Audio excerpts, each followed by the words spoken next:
When most people think of the Tower of London, they think of prisoners, torture, executions, beefeaters, and ravens strutting around. This is largely down to the famous legend. If the 6 resident ravens leave, the tower will fall and the kingdom with it. During the reign of Charles II, there were hundreds and hundreds of ravens at the tower, and they were interfering with the works of the astronomer John Flamsteed. He approached the king and asked if the ravens could be removed, but the king, mindful of the old legend, instead decreed that 6 birds would be kept here at all times, and that the Royal Observatory be removed to Greenwich instead. The Ravens' Day begins at sunrise, when they are released from their night cages.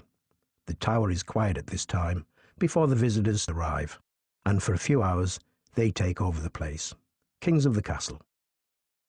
The ravens are free to roam all day, but return for their feeds. At the Raven Master's request, the ravens return, albeit reluctantly, to their cages at sunset. We've had some characters over the years. Raven George was dismissed for eating television aerials, and in 1981 Raven Grog was last seen outside the Rose and Punch Bowl, an East End pub. The ravens make distinctive noises.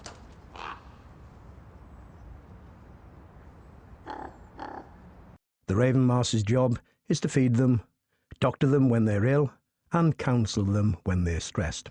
He's the only one who can get close to the birds, as he's built up trust with them, and the only one they will respond to.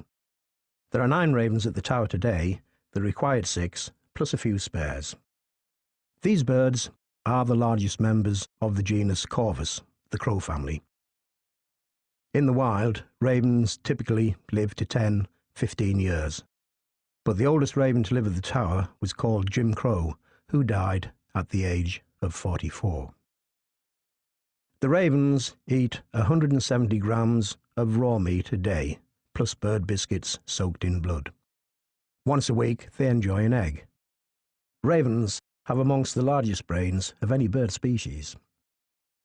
Their intelligence can be seen in such behaviours as problem-solving to get food, remembering where other birds have buried food in order to steal it, and even engaging in play. Forget about the soldiers, beefeaters, and fortified walls.